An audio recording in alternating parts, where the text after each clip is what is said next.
Haleluya. Mazmur pasal yang ke-39. Puji Tuhan.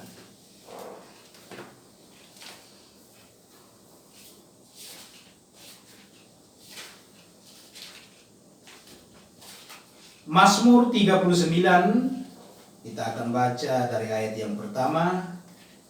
Perikop pada pasal ini, doa minta tolong. Untuk pemimpin biduan, untuk Yedutun Mazmur Daud. Pikirku, aku hendak menjaga diri, supaya jangan aku berdosa dengan lidahku. Aku hendak menahan mulutku dengan kekang selama orang fasik masih ada di depanku. Aku keluh, aku diam. Aku membisu, aku jauh dari hal yang baik. Tetapi penderitaanku makin berat. Hatiku bergejolak dalam diriku, menyala seperti api. Ketika aku berkeluh kesah, aku berbicara dengan lidahku. Ya Tuhan, beritahukanlah kepadaku ajalku dan apa batas umurku, supaya aku mengetahui betapa fananya aku. Sungguh hanya beberapa telempat saja kau tentukan umurku. Bagimu hidupku seperti suatu yang hampa. Ya, setiap manusia hanyalah kesia-siaan. Ia hanya bayangan yang berlalu. Ia hanya mempeributkan yang sia-sia dan menimbun, tetapi tidak tahu siapa yang merauhnya nanti. Dan sekarang, apakah yang kunanti-nantikan ya Tuhan? Kepadamulah aku berharap. Lepaskanlah aku dari segala pelanggaranku. Jangan jadikan aku celaan orang bebal. Aku keluh, tidak aku buka mulutku, sebab Engkau sendirilah yang bertindak. Hindarkanlah aku daripada pukulanmu.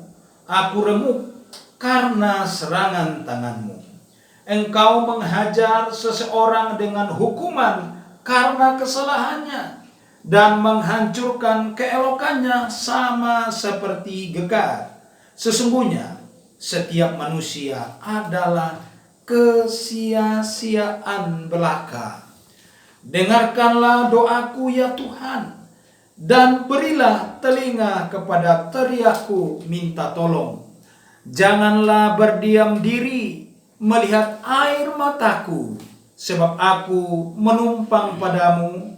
Aku pendatang seperti semua nenek moyangku.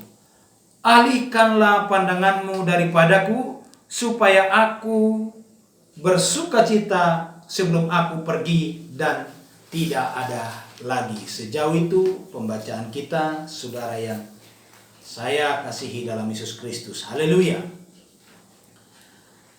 Kitab Mazmur adalah sebuah kitab yang penuh dengan curhatan, ya. Dan pasal ini yang diberi perikop oleh Lembaga Alkitab Indonesia Doa Minta Tolong, sebenarnya ini adalah curahan hati dari sang pemazmur yang bernama Daud. Dia tulis dalam pasal ini, saudara, khusus tentang kehidupan. Maka saya akan beri judul khotbah sore hari ini, batas umurku. Sekali lagi, apa batas umurku? Ya, saya tambahkan satu kata di depan. Apa batas umurku? Dari judul ini kita bisa mengambil pemahaman bahwa dengan ada kata tanya apa, maka tentu kita tidak mengerti. Kita masih bertanya-tanya, umur manusia, kehidupan manusia itu seperti apa? Pemazmur mendeskripsikan perjalanan hidupnya bahwa apa yang dialami, saudaraku, sepertinya selalu tidak beruntung.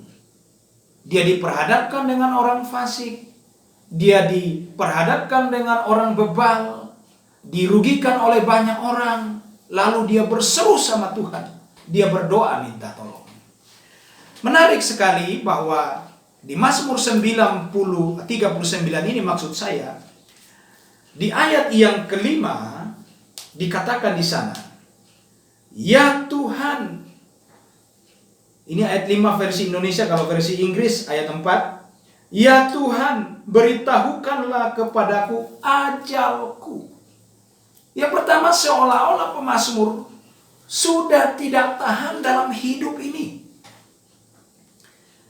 Pemazmur seolah-olah memaknai hidup ini sesuatu yang capek. Tidak ada yang indah, tidak ada yang bisa dikenang di sana. Dan yang kedua dikatakan, apa batas umurku? Kapan aku meninggal? Dan berapa lama umur saya ketika saya meninggal? Maka sore hari ini kita akan bicara tentang hal ini. Apa batas umurku?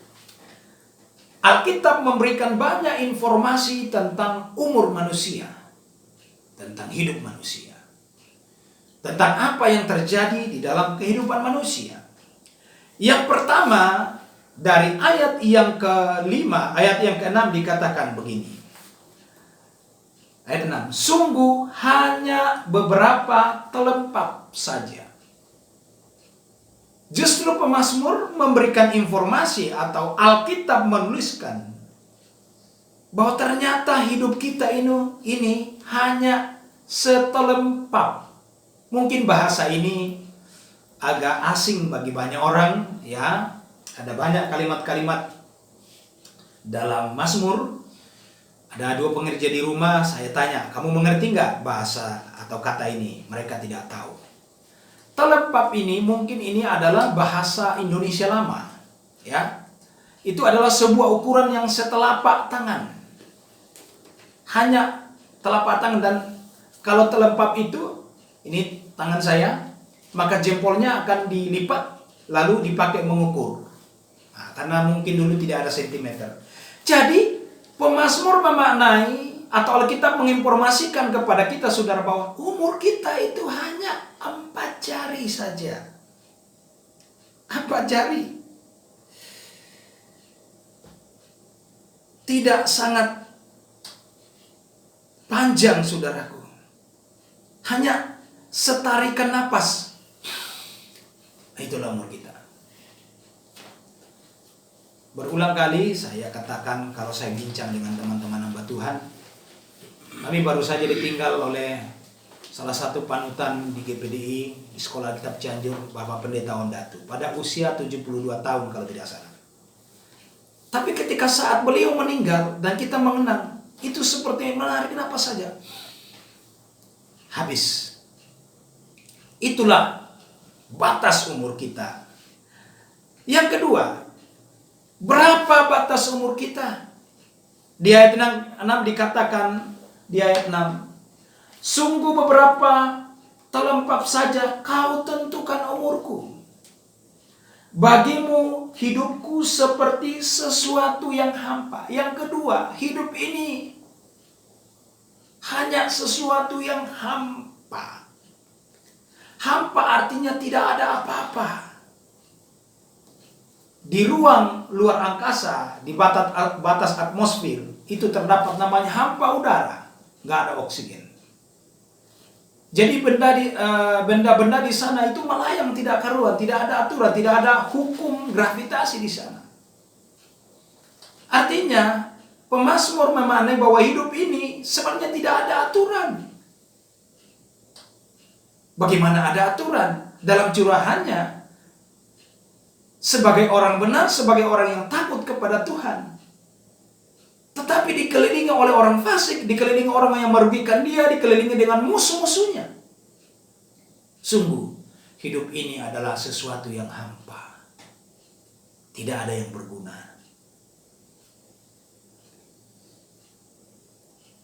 Tanpa juga artinya tidak ada bobot, tidak ada nilai.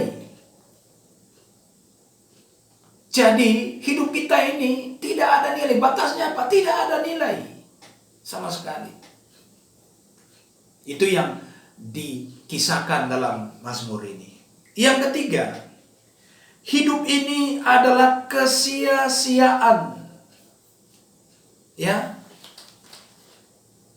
Hidup ini di ayat yang ke-6 seperti sesuatu yang hampa. Iya, setiap manusia hanyalah kesia-siaan. Selah.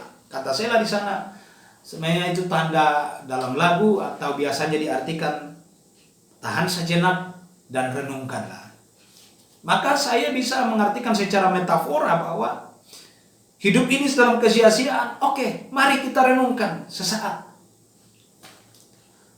Jangan kita berlelah-lelah mencari dan berupaya sedemikian rupa, tapi sesungguhnya Alkitab menginformasikan bahwa hidup ini sia-sia.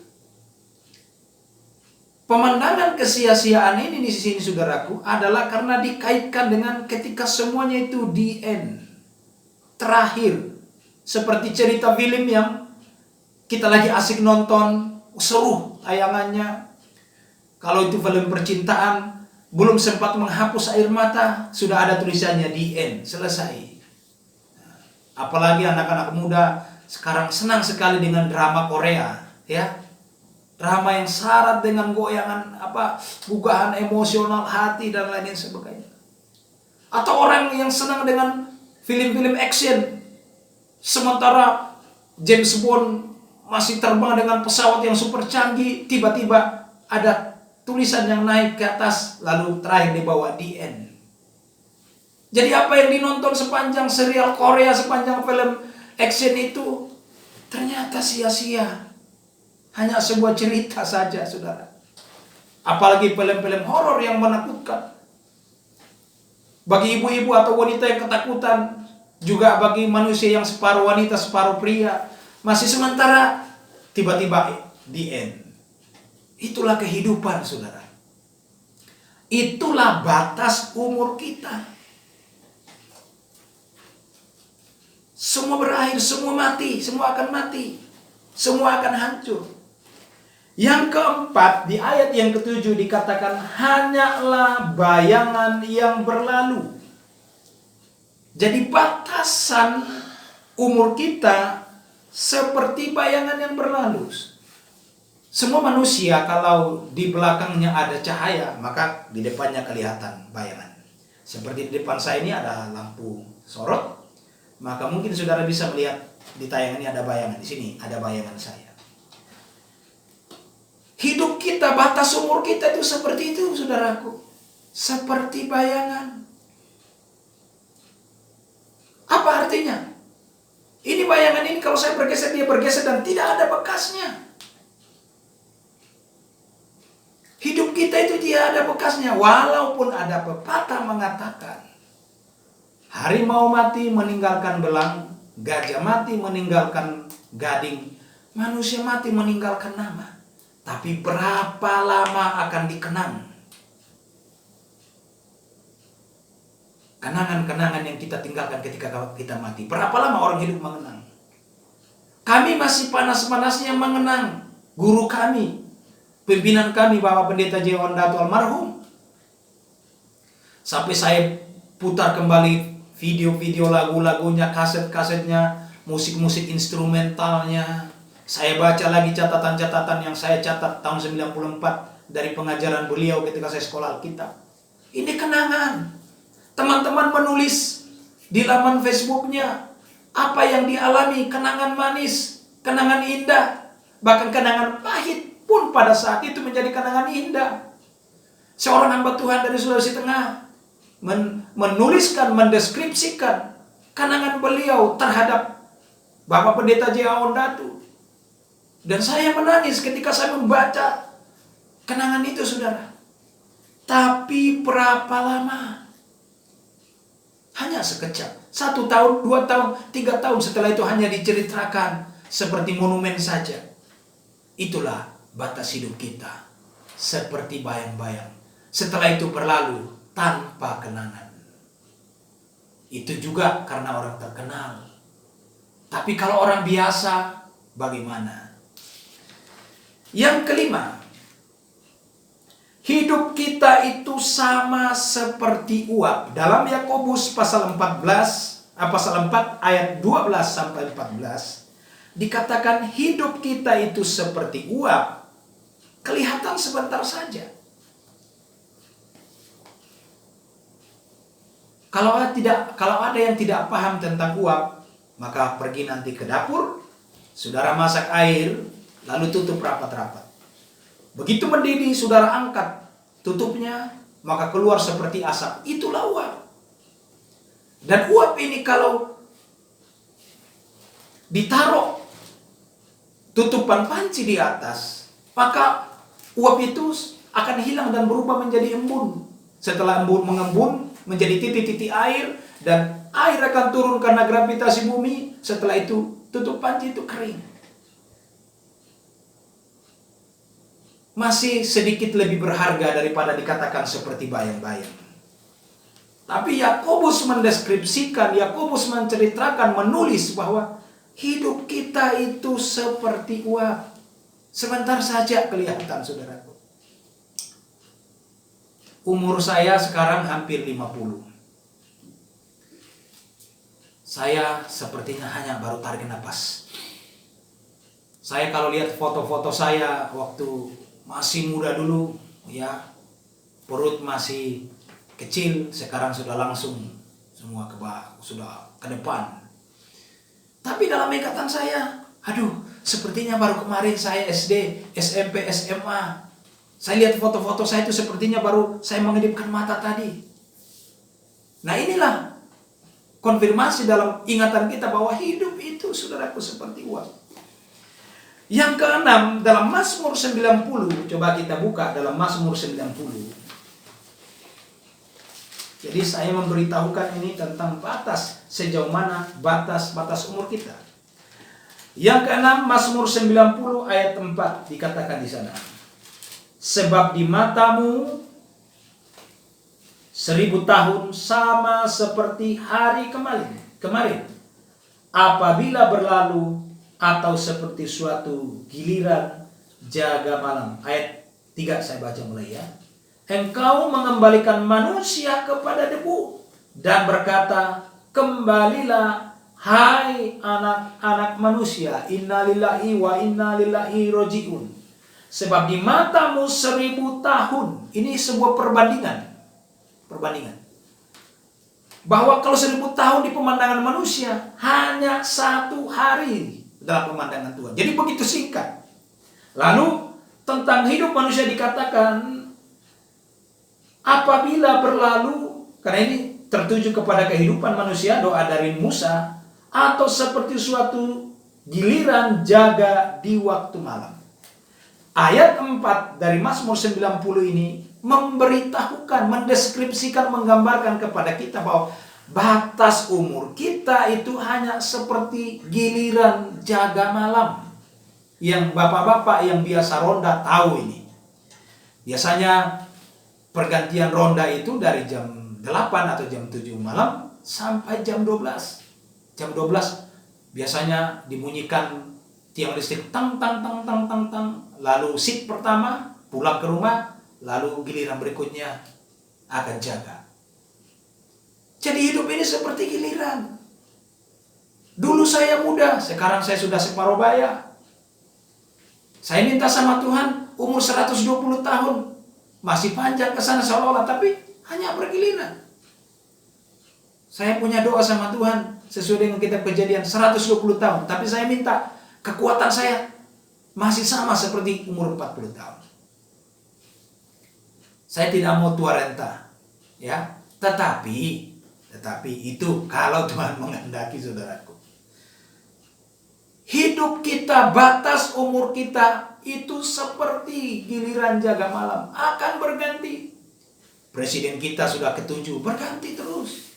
Itulah batas umur manusia. Besok Jokowi sudah tidak bisa naik lagi, diganti oleh siapa lagi? Ya. Setelah corona ini berjalan lewat, ada prediksi kita sudah mulai naik di bulan Juni, sepertinya masih panjang, tapi itu akan berlalu. Seperti itulah kehidupan kita. Saya kalau mengingat masa kecil saya selalu menangis. Kenapa? Saya dulu menderita karena tidak bisa kemana-mana. Lihat kendaraan mobil saja, saudaraku, sesuatu hal yang langka. Tapi sekarang saya sudah bisa jadi driver kendaraan, menyetir mobil. Ya, saudaraku. Jadi ada sebuah giliran. Yang ketujuh, dari Mazmur 90 dikatakan di ayat yang kelima, engkau menghanyutkan manusia mereka seperti mimpi. Batas hidup kita seperti mimpi. Artinya apa? Ketika kita tidur, kita bermimpi, dan di dalam mimpi itu, saudara, kadang-kadang ya, kejadian yang kita alami dalam mimpi seperti di alam nyata. Saya berulang kali mimpi terbang, saudara. Dari gunung ke gunung yang lain, dari pohon ke pohon yang lain. Dan saya katakan, kok bisa ya? Saya dikejar musuh dan saya terbang. Saya jatuh dari ketinggian yang sangat tinggi dan saya takut mati. Tapi tiba-tiba saya bisa terbang. Saya sampai di bawah dasar yang mungkin 2 kali Indonesia Raya belum selesai, ya, belum saya tiba di bawah. Tapi ternyata saya tidak apa-apa. Begitu saya bangun, plek, wah ternyata saya mimpi. Itulah hidup kita, batas umur kita. Artinya, seperti tidak ada sesuatu yang terjadi. Yang ke-8, masih di ayat yang ke-6, Mazmur 90.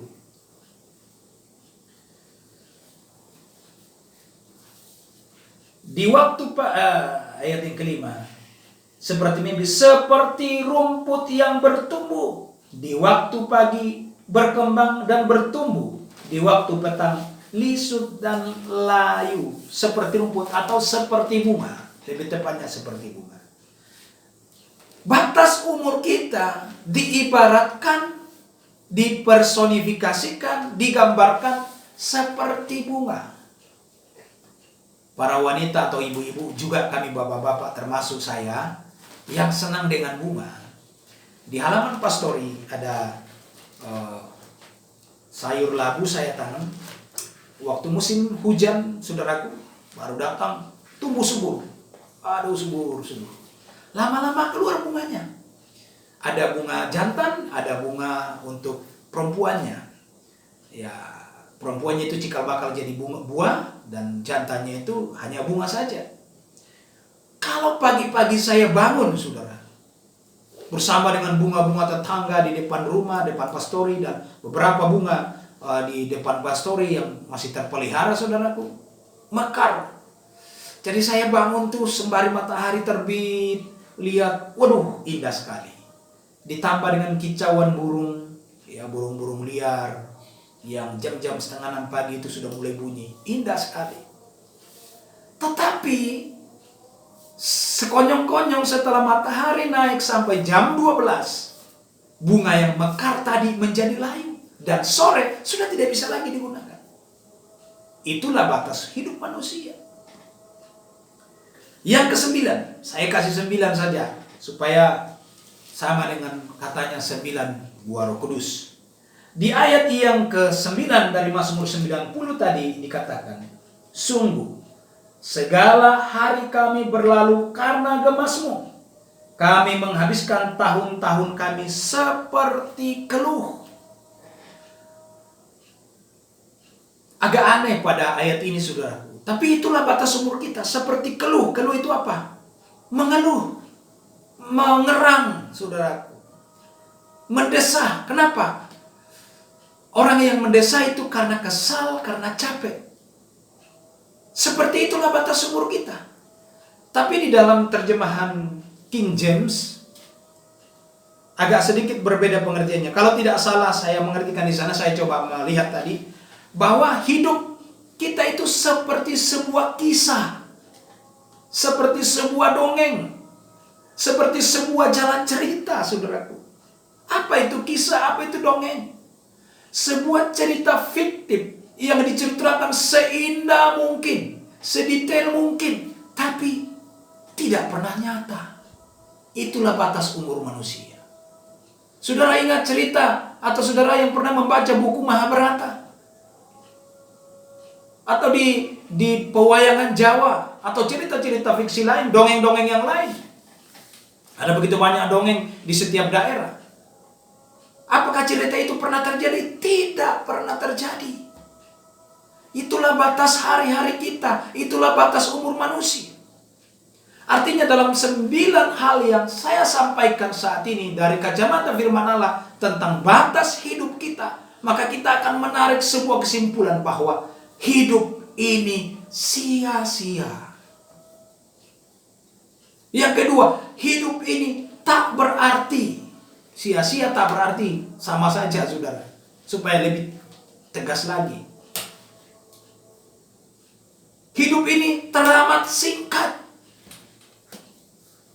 Maka itu sebabnya ada sebuah grup yang mengatakan bahwa nikmati aja hidup ini. Hidup ini syukuri apa yang ada, karena hidup ini adalah anugerah. Maka itu sebabnya pemazmur dalam Mazmur 90 pada ayat yang ke-12 dikatakan di sana, dari menyikapi semua 9 hal tentang hidup ini, maka ayat 12 dari Mazmur 90 mengajar kita. Karena ayat sebelumnya itu menceritakan tentang umur manusia itu 70, kalau kuat 80, hadiahnya adalah penderitaan, ya. Dan ayat 12 berkata, ajarlah kami menghitung hari-hari kami sedemikian. Saya ulangi, ajarlah kami menghitung hari-hari kami sedemikian, hingga kami beroleh hati yang bijaksana.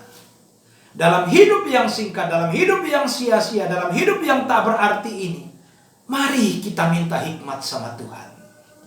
Supaya kita pandai, supaya kita tahu hikmat ini. Artinya saudaraku, ya, memahami betul detail-detail kehidupan ini. Sebab tanpa hikmat dari Tuhan, tanpa pengetahuan daripada Tuhan, kita akan membuang-buang waktu yang singkat dalam hidup ini. Maka itu sebabnya menyikapi hidup yang saya paparkan dalam 9 hal tadi, mari kita minta hikmat sama Tuhan. Supaya kita tahu menata hidup kita, kita tahu menaruh hidup kita. Apalagi sekarang, bahwa ketika kita di dalam Kristus, ketika kita menjadi milik Kristus, maka mau singkat hidup ini, mau seperti rumput, mau seperti mimpi, mau seperti clue, mau seperti dongeng, dan apapun itu saudaraku, ingat bahwa dalam batas umur itu, kalau kita di dalam Tuhan, sungguh berarti hidup saya dan saudara. Pesan itu yang saya ingin sampaikan kepada saudara saya sore hari ini. Itu sebabnya Alkitab berkata, berharga di mata Tuhan akhir dari hidup orang yang takut kepada Tuhan. Tidak lagi sia-sia. Jadi refleksi kehidupan tentang batas umur ini hanya menggugah pikiran saya dan saudara untuk menilai hidup kita ketika kita sudah di dalam Kristus. Sesingkat apapun yang digambarkan oleh pemazmur, digambarkan oleh kitab tentang hidup ini, kalau kita sudah di dalam Tuhan, maka hidup ini sangat bermakna. Kata berhikmat di situ artinya kita juga akan membuat hidup ini supaya berguna bagi orang lain, bermanfaat bagi orang lain, dan bermakna bagi orang lain. Sebab apa? Hidup kita ini telah ditebus oleh Yesus dari dosa. Dan harganya lunas. Harganya tak ternilai. Maka jangan hidup lagi dalam kesia-siaan. Jangan buang-buang waktu. Ada lagu berkata, hidup ini adalah kesempatan. Gunakan setiap kesempatan semua untuk kemuliaan Tuhan. Gunakan setiap kesempatan untuk memuliakan Tuhan. Ketika Anda memasak, ketika Anda bekerja, ketika Anda melakukan perjalanan, dimanapun berada, sebaiknya, seyogianya, seharusnya, waktu itu semua kita ikutkan Tuhan di dalam. Sehingga baik hidup kita sekarang ini maupun hidup yang akan datang, Semuanya sudah berguna untuk kemuliaan Tuhan. Paulus mengatakan, aku sudah lebih suka pergi, namun karena ada tugas daripada Tuhan, maka aku tinggal. Oleh karena kamu, maka aku masih tinggal. Artinya, baik Paulus ketika sudah mati, itu juga berguna. Maupun kalau dia masih hidup, berguna bagi orang lain. Terlebih suka aku meninggalkan raga ini. Itu bahasa-bahasa daripada Paulus. Maka ayat yang terakhir yang saya ingin saudara perhatikan, di dalam Efesus pasal 5 ayat yang ke-15. Efesus pasal yang ke-5 ayat yang ke-15. Haleluya. Efesus pasal yang ke-5 ayat yang ke-15 berkata di sana, karena itu, karena apa? Karena batas umur kita, perhatikanlah dengan seksama, atau perhatikanlah baik-baik bagaimana kamu hidup. Apa yang harus kita buat dalam hidup ini? Janganlah seperti orang bebal. Janganlah seperti orang fasik. Janganlah seperti orang yang mempermain-mainkan Tuhan. Tetapi seperti orang arif, seperti orang bijaksana. Sama dengan Mazmur tadi. Jadi sebagai orang-orang yang takut kepada Tuhan, sebagai orang-orang yang sudah tebus oleh Tuhan, perhatikan baik-baik tentang hidup. Jangan seperti orang bebal, jangan seperti orang fasik, jangan seperti orang yang duniawi, tetapi seperti orang arif, orang bijaksana. Alkitab mengatakan permulaan segala hikmat adalah takut kepada Tuhan. Jadi artinya apa? Hendaknya hidup kita ini kita bawa dalam sebuah nuansa, suasana dan kenyataan bahwa hidup kita sepadan dengan firman Tuhan. Hidup kita sama dengan apa yang dituntut oleh firman Tuhan. Kenapa saudara? Karena kita hidup dalam waktu, dalam ruang, dan keadaan sekarang yang dikatakan hari-hari ini adalah jahat. Dikatakan di ayat 16, dan pergunakanlah waktu yang ada, karena hari-hari ini adalah jahat.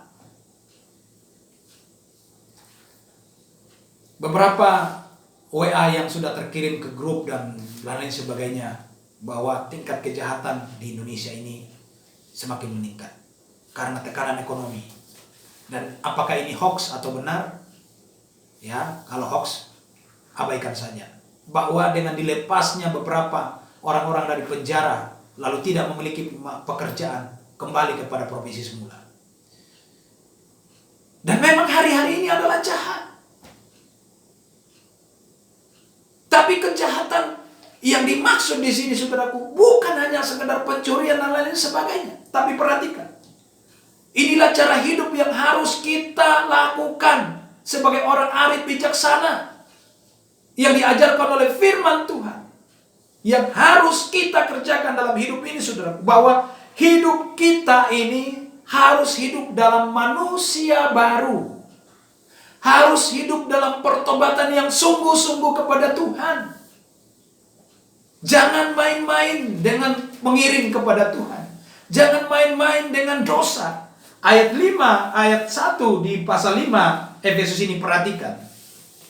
Sebab itu jadilah penurut-penurut Allah seperti anak-anak kekasih, dan hiduplah di dalam kasih, sebagaimana Kristus Yesus juga telah mengasihi kamu dan telah menyerahkan dirinya untuk kita sebagai persembahan dan korban yang harum bagi Allah. Hidup seperti Kristus, hidup dalam kasih, hidup mempersembahkan hidup yang harum kepada Kristus.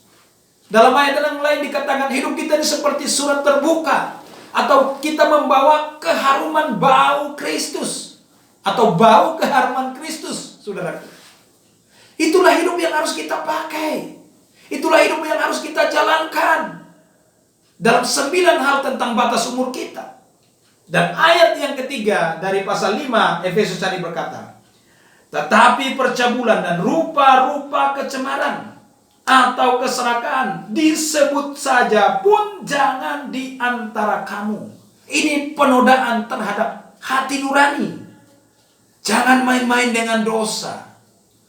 Percabulan, rupa-rupa cemar. Silahkan saudara terjemahkan sendiri. Ya, serakah, tidak mau mengasihi. Dengan tegas Paulus mengajarkan, disebut pun jangan. Dunia internet sekarang ini saudaraku begitu gampang. Kita klik, yang benar, yang tidak benar muncul. Darah Tuhan. Ya. Alkitab dengan jelas sebagai orang yang ditebus oleh Tuhan sebagai manusia baru, disebut saja jangan, apalagi main-main dengan itu. Artinya kita dituntut hidup saleh dalam hidup yang bijaksana. Hidup yang arif itu adalah saleh, suci, kudus. Walaupun kita masih ada di dunia ini saudaraku, tapi cara berpikir kita, cara bertingkah laku kita, ya, sudah berbeda dengan orang-orang duniawi. Sebagaimana sepatutnya bagi orang yang kudus. Jadi apa yang patut bagi orang kudus? Tak boleh berbuat dosa lagi. Ayat 4. Demikian juga perkataan yang kotor, yang kosong atau yang sembrono. Karena hal-hal ini tidak pantas. Tetapi sebaliknya, ucapkanlah syukur. Mengucap syukurlah senantiasa dalam Tuhan, karena itulah yang dikehendaki Kristus bagi saya dan saudara. Ayat 5. Karena ingatlah ini baik-baik, tidak ada orang sundal, orang-orang cemar, orang-orang serakah, artinya penyembah berhala, yang mendapat bagian dalam kerajaan Kristus dan Allah. Janganlah kamu disesatkan orang dengan perkataan-perkataan hampa, karena hal-hal yang demikian mendatangkan murka Allah atas orang-orang durhaka. Sebab itu, janganlah kamu berkawan dengan mereka. Bergaul pun tidak boleh saudara. Memang dahulu kita atau kamu seperti itu. Nah, kita ke dalam kegelapan, tetapi sekarang kamu atau kita ada di dalam terang Tuhan. Sebab itu hiduplah sebagai anak-anak terang. Saya kunci bahwa batas umur kita adalah hidup dalam terang. Mau di dunia ini yang fana ini saudaraku yang akan berakhir ini, kita tetap hidup dalam terang sampai kepada kekal-kalan nanti. Kiranya Tuhan memberkati saya dan saudara. Baik, pergunakanlah hidup kita ini sebaik mungkin untuk kemuliaan Tuhan. Hiduplah dalam hidup sebagai Kristus, sebagai orang-orang yang sudah dibaharui roh dan jiwamu oleh karena pertobatanmu kepada Tuhan, dibasuh oleh darah Yesus Kristus. Puji Tuhan. Tuhan memberkati kita, dan mari kita tunduk